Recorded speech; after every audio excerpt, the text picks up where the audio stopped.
संभाजीनगर महानगरपालिकेच्या युती संदर्भामध्ये कालही आम्ही चर्चा करण्याचा प्रयत्न केला,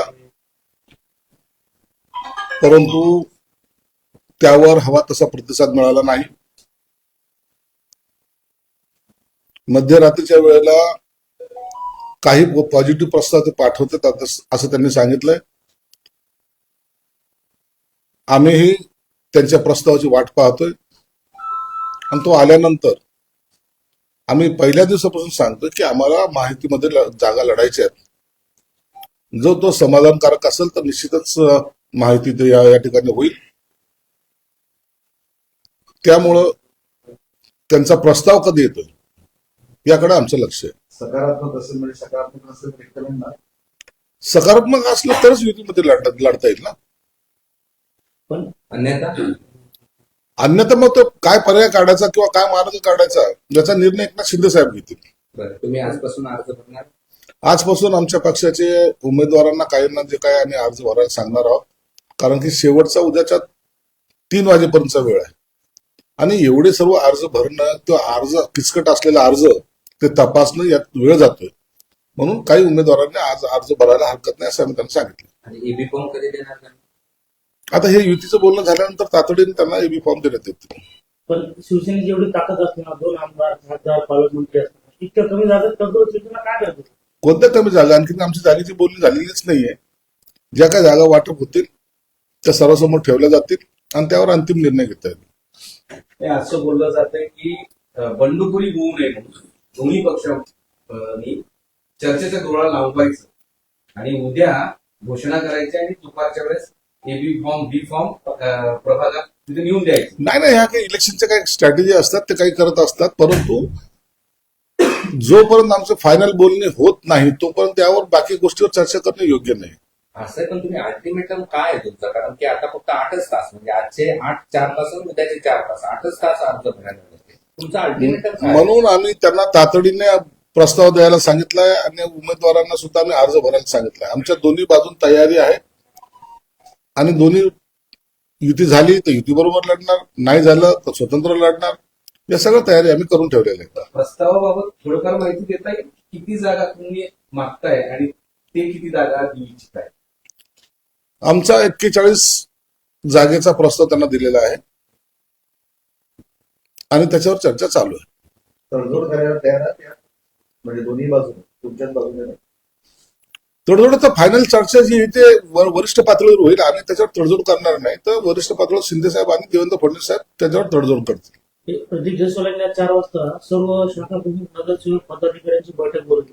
त्या निर्णयाचा इशारा द्यायचं तुम्ही चर्चेवर? नाही, तसं नाहीये. सर्वांना बोलवणं याचं मागचं कारण आहे की आता निवडणुकीला लागायचंय, आम्हाला प्रचाराला जायचंय, तर सर्वांनी एकत्रितपणे कसं काम करायचं त्यासाठी त्यांनी बोलवलेली बैठक असावी. बरं, संभाजीनगरचं असं चित्र आहे, पण राज्यात सगळीकडेच असं चित्र आहे. तुमचं कुठेच जुळत नाही. आम्ही मराठवाड्याचा विचार करता 5ही महापालिकात बोलणीच सुरू आहे. किती दिवस बोलणी अशी?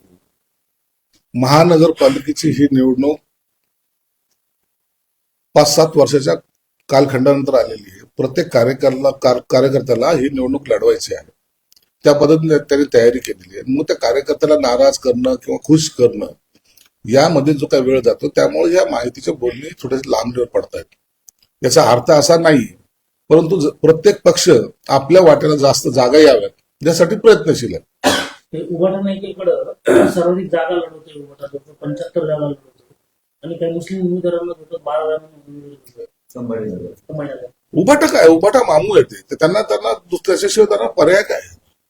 त्यांनी मुस्लिमांना जागा द्याव्यात का नाही द्याव्यात हा त्यांचा प्रश्न, वैयक्तिक प्रश्न आहे आणि त्यांना मताची जर बेरीज करायची असेल तर अशा प्रकारे त्यांना करावंच लागतं.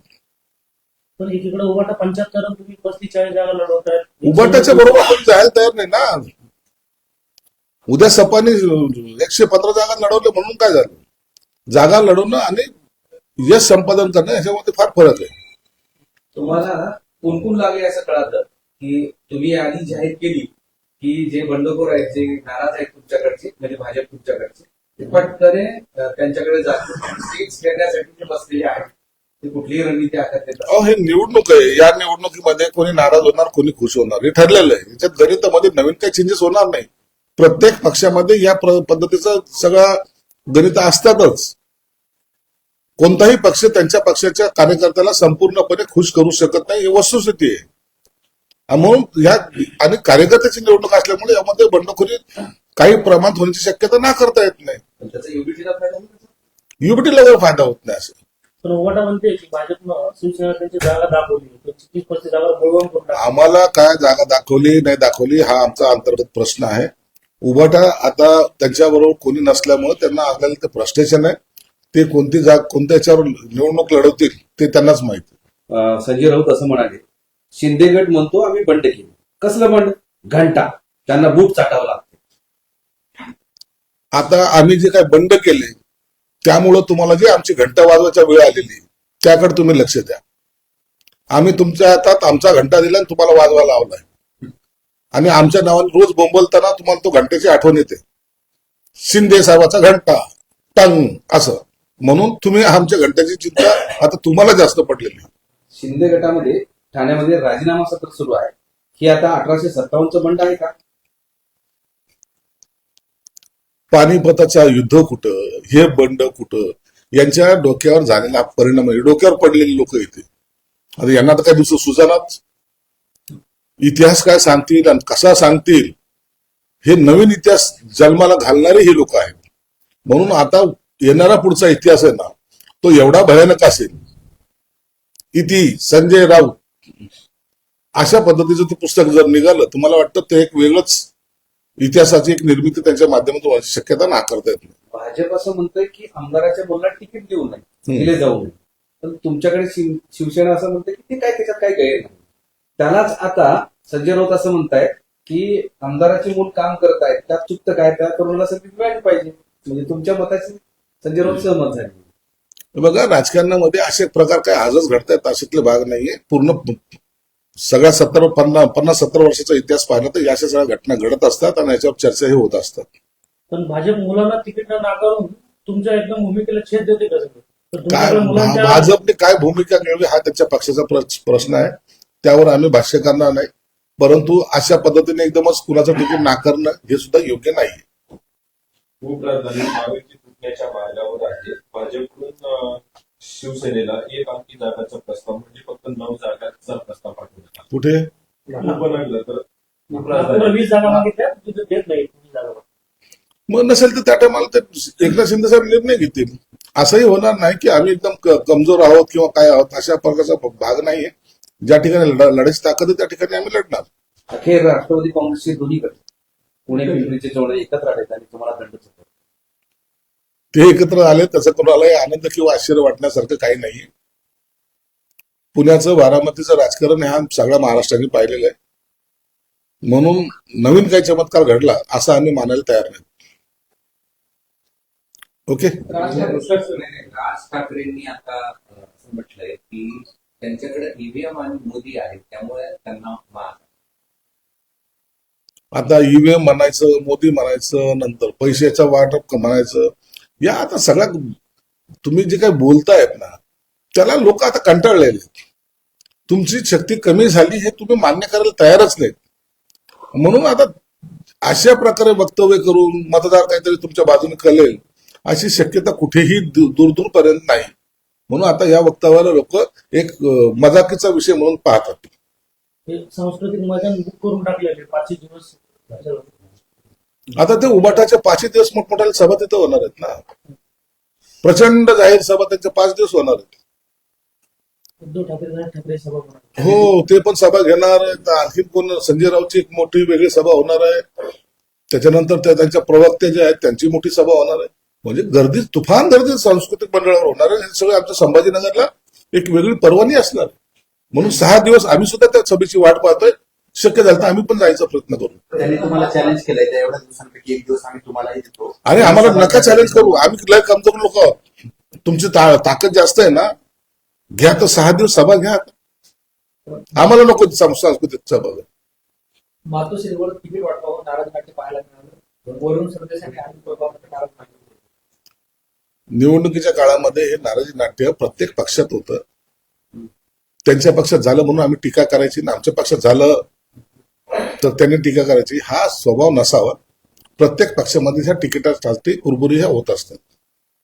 तुमचा महायुतीचा तिसरा जो घटक पक्ष आहे त्याला विचारलंच नाही, संपूर्ण मराठवाड्यात विचारलं नाही, ते कोण केलं विचारलं नाही, ते विचार सगळीकडे स्वतंत्र लढत नाही, फरफटत आले आणि संपले असं प्रश्न नवामध्ये पण नाही. आता या बाबतीबद्दलचा विचार हा वरिष्ठ नेत्यांनी करायचा असतो.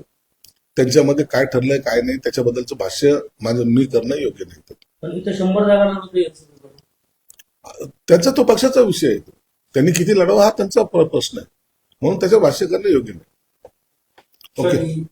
सर, मराठवाड़ा में महाराष्ट्र में आपकी भाजपा की युति नहीं मुझे दिखाई दी, उसके बारे में आप क्या कहें? देखिए, मराठवाड़े में हम सब तरफ बार बार कह रहे कि हमको युति चाहिए, महायुति होना ये हमारा ध्येय है, महायुति में लड़ेंगे और अच्छा से जीत हासिल करेंगे, ये हमने सोचा है. इसलिए हम भी उनके साथ हमेशा कांटेक्ट करते रहते. अभी लास्ट स्टेज है, करीबन अभी 8 घंटे मतलब कल 3 बजे तक फॉर्म भरने का आखिरी टाइम है.